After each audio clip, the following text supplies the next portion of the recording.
नमस्कार दोस्तों, स्वागत है आप सभी का अल्टीमेट क्लासेस में। और अपना जो रिविट चैप्टर चल रहा था उसमें आज हम सेकंड क्लास रिविट का लगा रहे हैं। तो रिविट की जो सेकंड क्लास है इसमें आज हम बात करेंगे जो अपने टॉपिक पहले से जो रह चुके हैं, शेष रह चुके हैं। तो दोस्तों हेडिंग डाल लीजिएगा आप रिविट।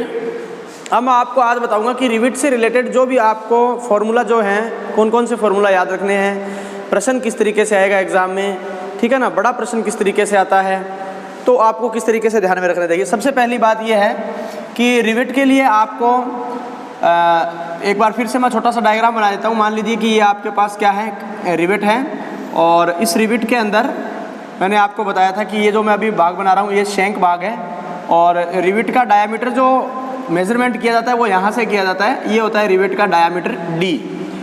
प्रश्न जो लिखा गया होगा उस प्रश्न में आपको जोड़े जाने वाले दोनों पार्ट्स या दो प्लेट्स की थिकनेस दी गई होगी, यानी T दिया गया होगा आपको।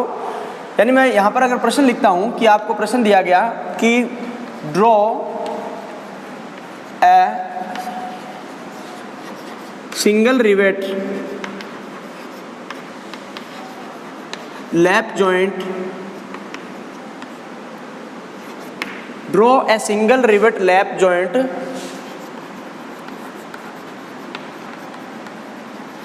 the thickness of plate is 16 mm। इस प्रकार आपके एक प्रश्न लिखा हुआ आ गया कि draw a single rivet lap joint. अब single rivet, double rivet, lap joint, butt joint, इसके बारे में भी आज हम बात करेंगे। लेकिन सबसे पहले मैं बात बता देना चाहता हूँ आपको कि इससे संबंधित जो भी अपनी वैल्यूज़ कैलकुलेट क्या क्या करना होता है अपने को। सबसे पहले आपको प्रश्न को पढ़ना है। प्रश्न में आपको क्या दिया गया होगा, थिकनेस दी गई होगी। जिन प्लेटों को जोड़ा जाने है उनकी आपको क्या दी गई होगी, थिकनेस दी गई होगी। तो मैं यहाँ लिखूँगा क्या, थिकनेस को लिखा जाता है T से, thickness T equals to 16 mm। ठीक है, दिया गया है डाटा आपको T इक्वल टू कितना, 16 mm, 16 mm थिकनेस दी गई है। जो दो प्लेटें जोड़नी है उनकी मोटाई, मान लीजिए कि आपके पास दो प्लेटें इस तरीके की हैं, प्लेट A तथा प्लेट B, जो कि इसके ऊपर रखी जाएगी। दोनों प्लेटें जो जोड़ना है आपको, उन प्लेटों की मोटाई कितनी दे दी गई है आपको, 16 mm। ठीक है, ये देखिए इस तरीके से आप इजीली इसको समझ पाएंगे। मान लीजिए ये दो प्लेटें आपको क्या करनी है, असेंबल करनी है, जोड़ बनाना है इनके बीच में। तो ये दो प्लेटें हैं इस तरीके से। ठीक है, इस प्लेट की जो मोटाई है दोस्तों वह दे दी गई है आपको कितनी, यहाँ पर मैं यहाँ लिख देता हूँ। इसे बताया जाता है क्या, थिकनेस, यानी T की वैल्यू है ये। ठीक है, अब आपको क्या करना है कि इन दोनों प्लेटों को एक दूसरे के ऊपर रख दिया आपने। अब इसके बीच में एक छेद करना है। सबसे पहले आप क्या करेंगे, एक सेंटर लाइन खींचेंगे इस तरीके से, क्योंकि कोई लाइन तो होनी चाहिए ना, कि उस लाइन के ऊपर अपने को क्या करना है। फिर यहाँ पर मान लीजिए एक रिवेट और एक रिवेट यहाँ पर। ठीक है, तो आपने ये मार्किंग करनी होगी, आपको मार्किंग करनी होगी। तो यहाँ अब आप क्या करेंगे, एक बड़ा छेद करेंगे। तो उस छेद का डायामीटर आपको पता होना चाहिए। ठीक है, कितने डायामीटर, तो रिविट के डायामीटर के बराबर ही अपने इस डायामीटर को क्या करेंगे, छेद करेंगे। थोड़ी बहुत लिमिट या फिर टॉलरेंस को मद्देनज़र रखते हुए 0.5 mm या 0.05 mm का टॉलरेंस रखते हुए इसको अपने रेडी करेंगे। तो जो छेद करना है उसका डायामीटर D बराबर 6√T। फॉर्मूला क्या होता है, ये छेद कितने व्यास का किया जाना है, तो इस छेद का व्यास निकालने के लिए 6√T। अब T कहाँ से मिलेगा, T दिया गया है प्रश्न में अपने को। ठीक है, ये फॉर्मूला लगाना है। या आप एक फॉर्मूला और भी लगा सकते हो, D बराबर 1.2√T। ठीक है, 1.2√T, या फिर आप लगा सकते हो क्या 1.3√T, या फिर आप लगा सकते हो 1.4√T। मतलब मैं ये कह सकता हूँ कि 1.2√T से लेकर के 1.4√T तक भी ये फॉर्मूला लगा सकते हैं। ये भी डायामीटर ज्ञात करने के लिए, ये भी डायामीटर ज्ञात करने के लिए। ये कब लगाया जाता है, ये कब लगाया जाता है, दोनों में डिफरेंस है। जब आपको ये जो थिकनेस का मान है, जब आपको क्या हो, T जो दिया गया है वो किस में दिया गया है, mm में दिया, इंच में दिया गया है। किस में दिया गया है, इंच में अगर दिया गया है ना, तब तो आप डायामीटर ज्ञात करने के लिए ये फॉर्मूला लगाया गया है। जब थिकनेस का मान, जब थिकनेस T का मान किस में दिया गया हो, इंच में दिया गया हो, इंच में दिया गया हो, तो हम क्या करेंगे, डायमीटर फाइंड आउट करने के लिए फॉर्मूला लगाएंगे 1.2 रूट टी। ठीक है, हालांकि ये जब वैल्यूज अपने बात करते हैं और इसके साथ तुलना करें तो ज़्यादातर जो अपना प्रश्न जो पूछा जाता है ना वो mm में पूछा जाता है। जब mm में आपको थिकनेस दी गई है, थिकनेस किस में दी गई है, mm में दी गई है, जब आपकी थिकनेस mm में दी गई हो तो डायमीटर ज्ञात करने के लिए फॉर्मूला लगाना है कौन सा वाला, d बराबर 6√t। अब आपने डायमीटर ज्ञात कर लिया, जितना डायमीटर ज्ञात किया है मान लीजिए इसको ज्ञात कर लेते हैं। देखो d बराबर 6, थिकनेस कितनी दी हुई है 16 mm, d बराबर 6 इंटू 16 का वर्गमूल कितना हो जाएगा 4, d बराबर 4 छिके 24 mm। ये हुआ आपका डायामीटर फाइंड आउट करना। अब आपको पता चला कि यहाँ पर हमें 24 mm का छेद करना है। कितने mm का छेद करना है, 24 mm। ध्यान से देखना दोस्तों, एक पट्टी ये है, एक पट्टी ये फ्रंट व्यू है ना इसका दोनों का। तो मैं यहाँ देखो, ये अपनी प्लेट A और ये अपनी प्लेट B, दो प्लेटें, दोनों को ऊपर नीचे रख रहा हूँ। ये रख दिया हमने, कौन सी प्लेट, ये अपने जो प्लेट है वहाँ पर A प्लेट, ये B प्लेट, दोनों होगी ना। अब अपने यहाँ क्या करेंगे, ये एक सेंटर लाइन खींचेंगे इस तरीके से। इस सेंटर लाइन में क्यों खींची, क्योंकि अपने को यहाँ छेद करना है। छेद का व्यास कितना है 24, मतलब सेंटर से 12 इधर, सेंटर से 12 इधर। ठीक है, फिर इसके समांतर में मान लो एक लाइन चल रही है, अगर एक लाइन और बनानी पड़ जाए अपने को यहाँ से इस तरीके से, तब क्या करना होगा, तो वो सब चीज़ें मान लो एक दूसरी यहाँ से है, ये एक सेंटर लाइन खींच दी मैंने, तो एक यहाँ 12 mm, ये 12, तो ये छेद जो किए हैं ना हमने, अब इन छेदों के अंदर हम क्या डालेंगे, रिविट डालेंगे। ये रिविट है अपनी, इस रिविट को अपने क्या करेंगे, यहाँ भी डाल देंगे इस तरीके से, नीचे से उसको हैम्बर से पिच कर देंगे ना, इसको हैमरिंग कर देंगे, तो ये अपना जोड़ इस तरीके का बन जाएगा। ठीक है, इनमें हैचिंग क्रिया करेंगे, जो कि इधर तिरछी प्लेट B है, उसमें इस तरफ तिरछी, ये अपने बारीकी से भी बात करेंगे, लेकिन अभी आपको केवल क्या समझना है कि हमें डायमीटर निकाला 24 mm आ गया, तो सेंटर लाइन लेंगे 12 इधर 12 इधर। अब दूसरी बात क्या याद रखनी है, दूसरा पॉइंट याद रखना है आपको, मार्जिन। ठीक है ना, हाशिया बोलते हैं इंग्लिश में, मार्जिन हिंदी में क्या बोलते हैं, हाशिया। दोस्तों जब किसान खेती करता है, खेत जिसके हैं वो लोग तो आसानी से समझ जाएंगे, क्या होता है कि हमें थोड़ा सा जब अपना जितना भी प्लॉट है, जितना भी अपना लैंड एरिया है, मान लीजिए ये अपनी खेती करने के लिए अपनी पूरी ज़मीन है ना। अब मार्जिन क्या होता है कि मार्जिन ये होता है कि इस किनारे से कुछ दूरी छोड़ करके, मतलब अपने को यहाँ से पौधे लगाने हैं, यहाँ से अपने को खेती जुबाड़ी जो है वो शुरू करनी है, तो ये चारों किनारों पर जो जगह छोड़ी होती है इसे बोला जाता है मार्जिन या हाशिया बोला जाता है इसको।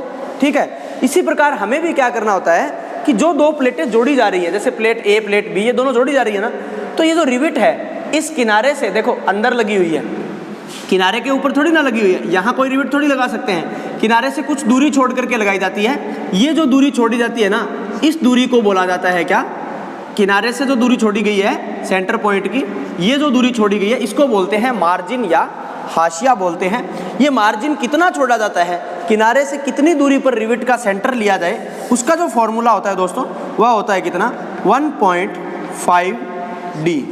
कितना होता है, 1.5D। किसका होता है ये, मार्जिन। मार्जिन यानी अपने इसको हिंदी में क्या कहते हैं, हिंदी में कहते हैं इसको हाशिया कहते हैं। ठीक है, अब आप सभी को पता है कि हमारे प्रश्न के अंदर D की वैल्यू 24 है, 1.5 इंटू D की वैल्यू कितनी है 24 है, तो इसको मल्टीप्लाई कर देंगे, हमें पता चल जाएगा 24 का 1.5 गुना कितना हो जाएगा।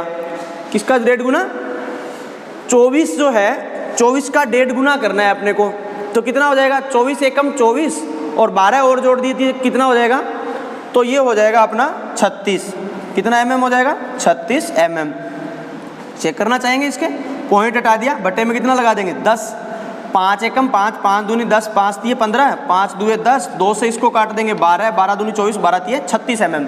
मतलब ये हुआ दोस्तों कि इस किनारे से और इस सेंटर के बीच की जो दूरी है वो कितनी दूरी है, 1.5D की दूरी पर लगाया है मैंने, और 1.5D का मान इस प्रश्न के हिसाब से अगर बात करें तो हमारा कितना हुआ है 36 mm।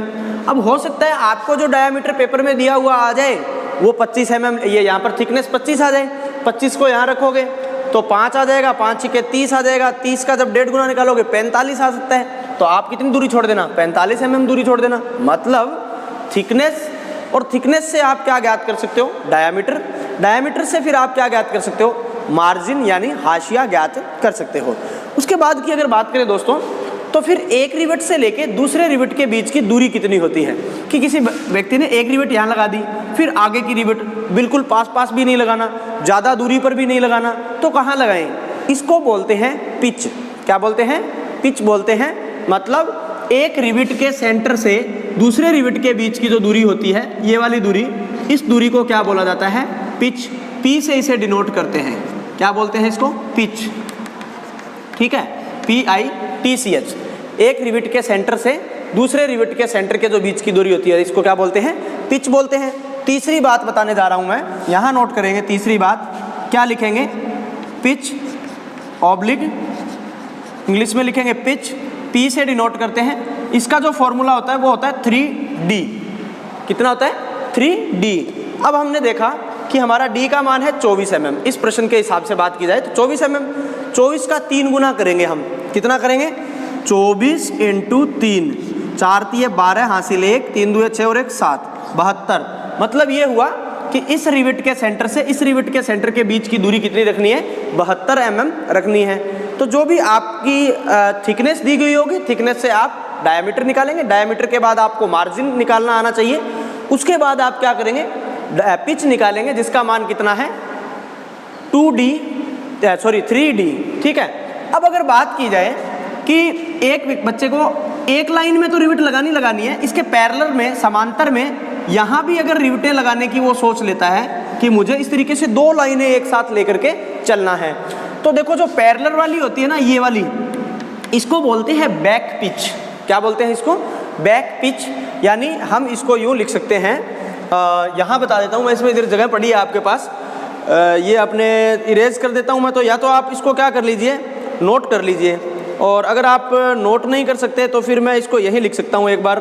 ठीक है, तो मैं यहाँ लिख रहा हूँ, दिखाई दे रहा है बोर्ड सभी को यहाँ तक, हाँ। तो मैं यहाँ लिख रहा हूँ क्या, बैक पिच। बैक पिच को BP से डिनोट करते हैं, ध्यान रखना, BP माने बैक पिच। और बैक पिच की जो होता है ना दोस्तों, उसके लिए आपको क्या करना है, यहाँ थोड़ा सा स्पेलिंग मिस्टेक है, बैक पिच ऐसे लिखेंगे BP, और BP के लिए आपको क्या करना है 2D + 6 mm। ये फॉर्मूला होता है दोस्तों किसका, 2D + 6 mm। मतलब एक लाइन में तो रिवेटें चलती रहेंगी 3D दूरी पर, ठीक है ना। अब यहाँ रिवेट लगी है, इसी के आगे लगानी है तो 3D दूरी पर लगानी है, ठीक है। वो तो होगी पिच। बैक पिच क्या होती है कि यहाँ रिवेट लगी पैरेलल में, फिर यहाँ रिवेट लगी, फिर आगे 3D दूरी पर, फिर आगे 3D, मतलब 2 समांतर में चल रही है ना, इस तरीके से, एक रिवेट यहाँ, एक रिवेट यहाँ। अब इन दोनों के जो बीच की दूरी है समांतर में, वो होती है बैक पिच। और बैक पिच का फॉर्मूला है 2D + 6 mm। सपोज करो कि यही आपका प्रश्न आ गया एग्जाम में, तो D की वैल्यू आपके पास कितनी है 24, तो 2 × 24 यानी 24 + 6 कितना हो जाएगा, 24 दूए कितना हो जाएंगे अपने पास 48, 48 + 6 तो कितना हो जाएगा आपके पास 54 mm। मतलब इस रिवेट से इस रिवेट के जो बीच की दूरी है, ये जो दूरी कितनी, यहाँ अलग से लिख देता हूँ, इस रिवेट से इस रिवेट की दूरी ये क्या होती है 2D + 6 mm। ठीक है ना। अब इसको मैं आपको और थोड़ा सा समझाना चाहूँगा, किस तरीके से कि यहाँ ये सेम चीज़ थोड़ी सी आपको इजी रहेगी समझने में। मान लो ये टॉप व्यू है, 2 प्लेटों का जोड़ है, एक प्लेट, और ये मान लो, एक बार कच्चा चित्र बना रहा हूँ मैं, बड़ी प्लेट वाली है, ये बड़े वाली प्लेट या छोटी प्लेट, इस तरीके से ये आपका डायग्राम है, सपोज करो। अब यहाँ पर आपने एक रिवेट लगा दी, फिर यहाँ रिवेट लगा दी, फिर यहाँ टॉप से देख रहे हैं, मतलब इस चीज़ को टॉप से देख रहे हैं, 1 2 3 रिवेट लग गई ना।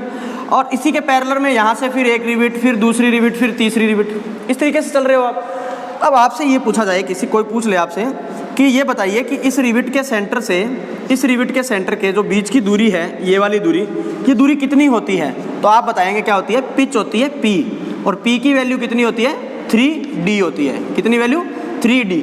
यहाँ से यहाँ तक की जो वैल्यू है कितनी होती है दोस्तों 3D होती है, ठीक है। अब यहाँ से इस सेंटर से इसके सेंटर की समांतर वाले की दूरी पूछेगा तो मैंने अभी आपको बताया बैक पिच, और बैक पिच यानी बीपी, और बीपी का मतलब जो है हम यहाँ क्या याद रखेंगे 2d + 6 mm रखेंगे। लेकिन कई बार ये भी पूछ लिया जाता है डायगोनल पिच। देखो ये तो अपने एक चेन के अंदर है, इसी लाइन में है तो पिच 3d, समांतर में पूछे, लेकिन डायगोनल विकर्ण मतलब ना तो इसके साथ ना इसके साथ, क्रॉस वाली से पूछ लिया गया। डायगोनल बन रहा है ना, देखो इन चारों को ऐसे मिला देता हूँ तो ये क्या बनेगा डायगोनल। अगर आपसे पूछ लिया जाए डायगोनल पिच, डायगोनल पिच, ठीक है, तो क्या याद रखेंगे डायगोनल पिच को हम याद रखेंगे क्या, डायगोनल पिच का जो डिनोटेशन किया जाता है वो किया जाता है पी स्मॉल डी, लिखेंगे यहाँ पे P D, pitch of diagonal या डायगोनल पिच। डायगोनल पिच विकर्ण जो है ना इस तरीके से ये होता है पी और small D, pitch of diagonal. Pitch of diagonal ज्ञात करने के लिए आपको क्या करना है, यहाँ 2p + d/3 mm फॉर्मूला याद रखेंगे 2p + d। बच्चे गलती कहाँ करते हैं, कई बार ऑप्शन टाइप में पूछ लिया जाता है कि रिविट की डायगोनल पिच बताइए PD, तो याद रह जाता है क्या 2d + p/3 ऑप्शन बना देगा वो, या फिर 2d + 6/3, इस तरीके के ऑप्शन बने होते हैं। तो ध्यान रखना है डायगोनल पिच निकालने के लिए पिच को 2 गुना करेंगे, उसमें डायामीटर जोड़ेंगे, और यानी पहले p आ रहा है ना इसमें, देखो PD पिच तो p पहले आएगा, d आ रहा है ना इसमें तो d बाद में आएगा। ये इस तरीके से याद रह जाता है, लेकिन इसमें मैंने उल्टा कर दिया था, देखो d पहले लिख दिया p बाद में लिख दिया, हालांकि है योग रूप में ही। तो इस तरीके से कंफ्यूज नहीं होना है आपको, आपको ध्यान रखना है इस चीज़ का क्या कि आपसे अगर डायगोनल पिच पूछी जाती है तो 2p, अब 2 के साथ p आता है या d आता है, कंफ्यूज यहाँ हो जाते हैं, इसलिए याद रखना है 2p + d, है ना। इससे से ही आप बना सकते हो, p के साथ तो 2 का गुणा कर दो, d को अकेले को रख दो, बटे में कितना लगा दो 3, बस इतना सा करना है। लेकिन कई बच्चे गलती कर जाते हैं कि 2 के साथ p लगाने की वजह d लगा देते हैं, इससे उनका क्या हो जाता है आंसर गलत हो जाता है। तो ये इतना मैटर मैंने आपको बताया। अभी मैंने जो समझाया है उसमें क्या क्या समझाया मैंने आपको, मैंने ये बताया प्रश्न किस तरीके से लिखा हुआ आएगा, फिर उसके अंदर से हमने को क्या निकालना है, थिकनेस निकालनी है। प्रश्न में से अपने को सिर्फ क्या उठाना है, प्लेट की थिकनेस, जोड़ी जाने वाली प्लेटों की मोटाई बतानी है। तो मोटाई टी की वैल्यू हमें पता चल गई 16 mm है जी, 16, 25, 9 कुछ भी दिया हुआ आ जाए, 10, 12 कुछ भी दिया हुआ आ जाए, वो थिकनेस को जब आप किसके फॉर्मूले में रख दोगे, d डायामीटर के फॉर्मूले में, d = 6√t। 6√t का जो फॉर्मूला है ये तब लगाया जाएगा जब थिकनेस mm में दी गई होगी, और लेकिन जब प्लेट की थिकनेस इंच में दी गई हो तो आप लगाएंगे 1.2√t से लेकर के 1.4√t तक यूज कर सकते हैं। ज़्यादातर जो यूज होता है वो 1.2√t से अपना जितने अपने सिलेबस में है उतना हम कर सकते हैं। क्लियर है, बड़ा सवाल नहीं आता है, आप इस पे इतना नहीं करें। जब आप किसी इंडस्ट्री में जाएंगे जहां आपको गन दी जाएगी कि आप रिवेटिंग सेक्टर में आपको काम मिल रहा है, तब जाकर के इसको आपको थोड़ा डीपली पढ़ना होता है, और वो भी पढ़ना नहीं होता, वो वहाँ आपको ट्रेनिंग दी जाती है। आपको केवल बेसिक नॉलेज होना चाहिए कि बच्चे को रिवेटिंग के बारे में नॉलेज है या नहीं है। क्लियर हुआ। अब हम छोटी सी बात करते हैं दोस्तों, किसके बारे में बात करेंगे, अब हम जोड़ों के प्रकार, किसके बारे में बात करेंगे, जोड़ों के प्रकार, types of joints. Types of joints के अंदर अगर बात करें रिविट के लिए तो सबसे पहले बात करेंगे, 2 प्रकार के होते हैं दोस्तों। नंबर 1 लैप जॉइंट, और नंबर 2 पे अगर बात करें तो ये होता है बट जॉइंट, हिंदी में इसको बोलते हैं लैप जॉइंट। जो होता है यहाँ से लिखना था, लैप जॉइंट होता है उसको बोलते हैं क्या, चढ़ाव जोड़, और जो अपना बट जॉइंट होता है इसको बोलते हैं क्या, टक्कर जोड़। बस इनके नाम से ही आप इनको याद रख सकते हैं। कैसे, मैंने आपको कहा कि आपके फ्रेंड से आप अपना हैंड लैप कीजिए, ओवरलैप कीजिए। लैपिंग का मतलब क्या होता है, एक के ऊपर दूसरा, लैप करने का मतलब क्या होता है? लैप करने का मतलब होता है एक के ऊपर दूसरा वो लैपिंग होती है, ठीक है। तो लैप जॉइंट का मतलब चढ़ाव, चढ़ाव का मतलब एक रखा हुआ है उसके ऊपर दूसरे को चढ़ा दीजिए, चढ़ाव जोड़। दो प्लेटें जब क्या रखी गई हो, प्लेट, जब दो प्लेटें एक के ऊपर दूसरी, इस तरीके से अगर प्लेट जोड़े जाने वाली प्लेटों का क्रम इस तरीके से हो। दूसरा 1 मिनट के लिए होल्ड रखेंगे आप। हाँ, जोड़े जाने वाली प्लेट, जैसे मान लीजिए ये प्लेट अपनी क्या है ए और ये अपनी प्लेट क्या है बी। जोड़े जाने वाली प्लेटें एक के ऊपर दूसरी प्लेट हो तो जो जोड़ होता है वो कौन सा होता है? लैप जॉइंट होता है। मान लो इसके बीचों बीच में एक छेद किया हमने सेंटर लाइन खींच करके, ठीक है, और यहाँ हमने रिविट डाल दी, नीचे से रिविट को टेम्परिंग कर दिया, ठीक है, एम्बरिंग कर दिया, एम्बर के द्वारा, टेम्परिंग नहीं सॉरी, और ये हैचिंग कर दिया। इस प्रकार जो जोड़ बनता है ना दोस्तों, वो होता है कौन सा? Lap joint. क्लियर हो गया? लैप जॉइंट के लिए जब भी बोला जाए तो दोनों प्लेटों को एक के ऊपर दूसरी को रखना है। अब अगर बोला जाए आपको क्या चढ़ाव जोड़ यानी बट जॉइंट के बारे में बोला जाता है, तब आप इन्हीं दो प्लेटों को, जोड़े जाने वाली दो प्लेटों की आपस में टक्कर करवाएंगे। मतलब किस तरीके से? एक बस इधर से आ रही है, एक बस इधर से आ रही है, आपने सामने दोनों की टक्कर होगी ना, ये अपनी प्लेट ए और ये प्लेट बी टक्कर कर रही है आपस में। तो सर अब इसमें रिविट कैसे लगाई जाए? तो इनके अंदर रिविट लगाने के लिए दोस्तों कवर प्लेट का सहारा लिया जाता है। किसका सहारा लिया जाता है? Cover plate. अब आप कवर प्लेट सिंगल भी लगा सकते हैं, कवर प्लेट डबल भी लगा सकते हैं, एक कवर प्लेट भी लगा सकते हो, दो कवर प्लेट भी लगा सकते हो। देखिए मैंने इनको जोड़ने के लिए क्या किया, इसके ऊपर एक कवर प्लेट का यूज़ किया, कवर प्लेट रख दी, ठीक है। अब मैं क्या करता हूँ, यहाँ एक छेद करता हूँ और एक छेद मैं यहाँ करता हूँ, ठीक है। ये हो गया जी, दो छेद हो गए हमारे, एक इसमें हो गया, एक उस तरफ हो गया। अब एक रिविट यहाँ लगा देंगे, नीचे से हैमरिंग कर देंगे, एक रिविट हम यहाँ लगा देंगे और नीचे से हैमरिंग कर देंगे। तो देखो क्या ये दोनों प्लेटें अब आपस में पास पास रहेंगी कि नहीं रहेंगी? क्यों? क्योंकि ये प्लेट ए जो है ये भी कवर प्लेट से चिपकी हुई है इस रिविट के माध्यम से, और प्लेट बी जो है वो भी इस कवर प्लेट से चिपकी हुई है। तो मतलब दोनों की क्या रहेंगी? बिल्कुल पास पास रहेंगी। तो ये इस प्रकार ए और बी का क्या बन गया? जोड़ बन गया, आपस में ये जुड़ चुकी हैं, ठीक है। जैसे मान लो आप क्या करो, एक कपड़े को लो, दूसरे कपड़े को लो, दोनों को बराबर रखो, फिर उसके ऊपर एक तीसरा कपड़ा रख के और आप क्या करो, सिलाई करोगे, तो दो कपड़े जोड़ रहे हो, वो क्या कर रहे हैं? आपस में टक्कर कर रहे हैं। लेकिन अपन क्या करें, एक कपड़े के ऊपर से ही दूसरे कपड़े को रख के और अगर सिलाई कर दी जाए तो वो क्या होता है? लैपिंग हो रहा है वहाँ पर, तो वो लैप जॉइंट। यहाँ पर क्या हो रहा है? बट जॉइंट, यानी यहाँ दोनों की टक्कर हो रही है, ठीक है। तो ये डिफरेंस है दोनों में, लैप जॉइंट में और बट जॉइंट के अंदर।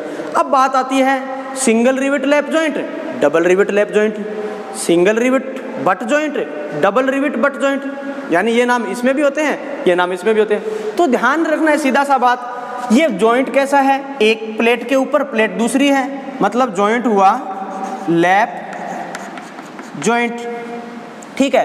कितनी रिविटें दिखाई दे रही है? एक रिविट है, क्या लिखेंगे? Single rivet, single rivet lap joint, ये हो गया इसका पूरा नाम। लेकिन अगर दोस्तों यही बात मैं आपसे कहूं कि यहाँ पर छेद करके एक रिविट और लगा दी जाए इस तरीके से, अब इसका नाम क्या बन जाएगा? तो प्लेट ए के ऊपर प्लेट बी है, तो मतलब लैप जॉइंट तो है ही है। लेकिन यहाँ सिंगल की जगह यहाँ अब क्या लिखा जाएगा? Double rivet lap joint. पूरा नाम क्या बनेगा इसका? डबल रिवेट लैप जॉइंट, ये नाम बनेगा इसका। अगर मैं इसी लाइन में दोस्तों 3 लगा दूं तो ये कौन सा दिखने लग जाएगा?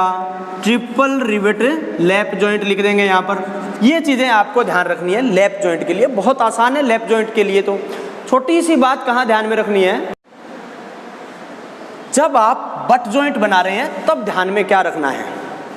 तब आपको ध्यान में रखना है कि ये जो प्लेट ए है, ठीक है, और ये जो प्लेट बी है, एचिंग का स्टाइल भी अलग अलग होगा, दोनों का ध्यान रखेंगे। प्लेट ए तथा प्लेट बी, ठीक है, दोनों आपस में क्या कर रही हैं? टक्कर कर रही हैं। नाम क्या होगा? Butt joint. बट जॉइंट तो होगा ही होगा क्योंकि दोनों आपस में टक्कर है।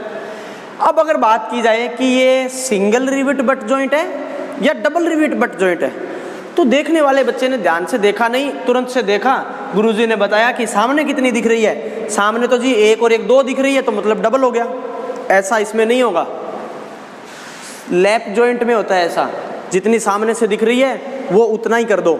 सिंगल दिख रही तो सिंगल रिवेट लैप जॉइंट, 2 दिख रही है तो डबल रिवेट लैप जॉइंट, 3 दिख रही है तो ट्रिपल रिवेट लैप जॉइंट। लेकिन यहाँ बट जॉइंट में आपको थोड़ा सा दिमाग का यूज करना है। यहाँ देखना ये है कि प्लेट ए जो है, प्लेट ए जो है इसमें कितनी लगी हुई है।